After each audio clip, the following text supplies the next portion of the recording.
Bismillahirrahmanirrahim. Assalamualaikum warahmatullahi wabarakatuh. Selamat sore teman-teman. Saya Repi Selamati Ramadhani dengan NPM 2250300022. Di sini saya sedang membuat video pembelajaran untuk memenuhi tugas ujian tengah semester pada mata kuliah Teknologi Pembelajaran dengan materi yang akan saya sampaikan yaitu kawasan pengembangan pada teknologi pembelajaran. Nah, langsung saja yang pertama, apa itu pengembangan? Pengembangan adalah proses penerjemahan spesifikasi desain ke dalam bentuk fisik yang di dalamnya meliputi teknologi cetak, teknologi audiovisual, teknologi berbasis komputer, dan terakhir ada teknologi terpadu. Nah, kawasan pengembangan berakar pada produksi media. Nah, melalui proses yang bertahun-tahun perubahan dalam kemampuan media ini berakibat pada perubahan kawasan. Walaupun perkembangan buku teks dan juga alat bantu pembelajaran yang lain mendahului film, namun pemunculan film merupakan tonggak sejarah dari gerakan audiovisual ke era teknologi pembelajaran sekarang ini. Pada tahun 1930-an, film atau teknologi audiovisual mulai digunakan untuk pembelajaran. Nah, selama Perang Dunia Kedua, banyak jenis bahan yang diproduksi, terutama film, untuk pelatihan militer. Setelah perang, televisi sebagai media baru digunakan untuk kepentingan pendidikan. Selama akhir tahun 1950-an dan awal tahun 1960-an, bahan pembelajaran berprograma mulai digunakan untuk pembelajaran.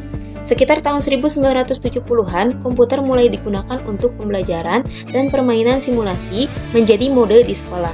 Selama tahun 1980-an, teori dan praktek di bidang pembelajaran yang berlandaskan komputer berkembang seperti jamur, dan sekitar 1990-an, multimedia terpadu yang berlandaskan komputer merupakan dari kawasan ini. Nah, di dalam kawasan pengembangan terdapat keterkaitan yang kompleks antara teknologi dan juga teori yang mendorong terhadap desain pesan maupun strategi pembelajarannya. Pada dasarnya, kawasan pengembangan ini terjadi karena pesan yang didorong oleh isi, terjadi karena strategi pembelajaran yang didorong oleh teori, dan juga terjadi karena manifestasi fisik dari teknologi-teknologi. Nah, selanjutnya kita masuk ke spesifikasi desain dalam bentuk fisik. Yang pertama, yaitu ada teknologi cetak. Teknologi cetak adalah cara untuk memproduksi atau menyampaikan bahan seperti buku-buku, bahan-bahan visual yang statis terutama melalui pencetakan mekanis dan juga fotografis. Teknologi ini menjadi dasar untuk pengembangan dan pemanfaatan dari kebanyakan bahan pembelajaran lainnya. Nah, hasil teknologi ini akan dapat berupa cetakan. Teks dalam penampilan komputer adalah suatu contoh penggunaan teknologi komputer untuk produksi. Apabila teks tersebut dicetak dalam bentuk cetakan guna keperluan pembelajaran, merupakan contoh penyampaian dalam bentuk teknologi cetak. Nah, dua komponen teknologi ini adalah bahan teks verbal dan juga visual. Pengembangan kedua jenis bahan pembelajaran tersebut akan sangat bergantung pada teori persepsi visual, teori membaca, pengolahan informasi oleh manusia, dan juga teori pembelajaran. Nah, lalu secara khusus, teknologi cetak atau visual ini mempunyai karakteristik. Yang pertama, teks dibaca secara linier, sedangkan visual direkam menurut ruang. Lalu yang kedua, keduanya biasanya memberikan komunikasi satu arah yang pasif. Lalu yang ketiga, keduanya berbentuk visual yang statis. Yang keempat, pengembangannya sangat bergantung kepada prinsip-prinsip linguistik dan juga persepsi visual. Yang kelima, keduanya berpusat pada pembelajar. Yang keenam, informasi dapat diorganisasikan dan distrukturkan kembali oleh pemakai. Nah, yang selanjutnya ada spesifikasi desain dalam bentuk fisik. Yang kedua, yaitu teknologi audiovisual. Teknologi audiovisual merupakan cara memproduksi dan menyampaikan bahan dengan menggunakan peralatan dan elektronis untuk menyajikan pesan-pesan audio dan juga visual. Pembelajaran audiovisual dapat dikenal dengan mudah karena menggunakan perangkat keras di dalam proses pengajaran. Peralatan audiovisual memungkinkan pemroyeksiannya gambar hidup, pemutaran kembali suara, dan penayangan visual yang berukuran besar. Pembelajaran audiovisual didefinisikan sebagai produksi dan juga pemanfaatan bahan yang berkaitan dengan pembelajaran melalui penglihatan dan pendengaran yang secara eksklusif tidak selalu harus bergantung kepada pemahaman kata-kata dan juga simbol-simbol sejenis. Secara khusus, teknologi audiovisual ini cenderung mempunyai karakteristik bersifat linier, menampilkan visual yang dinamis, secara khas digunakan menurut cara yang sebelumnya telah ditentukan oleh desainer atau pengembang.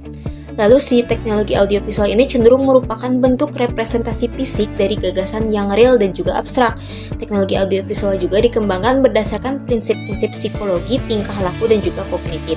Dan terakhir, teknologi audiovisual ini sering berpusat pada guru, kurang memperhatikan interaktivitas belajar si pembelajar. Nah, selanjutnya, spesifikasi desain dalam bentuk fisik yang ketiga, yaitu teknologi berbasis komputer. Teknologi berbasis komputer merupakan cara-cara memproduksi dan menyampaikan bahan dengan menggunakan perangkat yang bersumber pada mikroprosesor. Pada dasarnya, teknologi berbasis komputer ini menampilkan informasi kepada pembelajar melalui tayangan di layar monitor. Berbagai aplikasi komputer biasanya disebut sebagai Computer Based Instruction atau CBI, Computer Assist Instruction atau CII, atau Computer Managed Instruction atau CMI. Nah, aplikasi-aplikasi ini hampir seluruhnya dikembangkan berdasarkan teori perilaku dan juga pembelajaran terprogram, akan tetapi sekarang lebih banyak berlandaskan pada teori kognitif. Teknologi komputer, baik yang berupa perangkat keras maupun perangkat lunak, biasanya memiliki beberapa karakteristik sebagai berikut. Yang pertama, dapat digunakan secara acak, di samping secara linier. Lalu yang kedua, dapat digunakan sesuai dengan keinginan pembelajar, di samping menurut cara seperti yang dirancang oleh pengembangnya. Lalu yang ketiga, gagasan-gagasan biasanya diungkapkan secara abstrak dengan menggunakan kata, simbol, dan juga grafis. Yang keempat, prinsip-prinsip ilmu kognitif ditetapkan selama pengembangan. Lalu yang terakhir, belajar dapat berpusat pada pembelajar dengan tingkat interaktivitas yang tinggi. Nah, selanjutnya ada spesifikasi desain dalam bentuk fisik yang terakhir, yaitu ada teknologi terpadu. Teknologi terpadu merupakan cara untuk memproduksi dan menyampaikan bahan dengan memadukan beberapa jenis media yang dikendalikan komputer.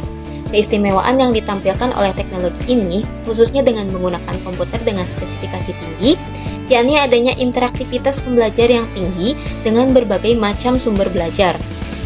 Pembelajaran dengan teknologi terpadu ini mempunyai beberapa karakteristik sebagai berikut. Yang pertama, dapat digunakan secara acak, di samping secara linier.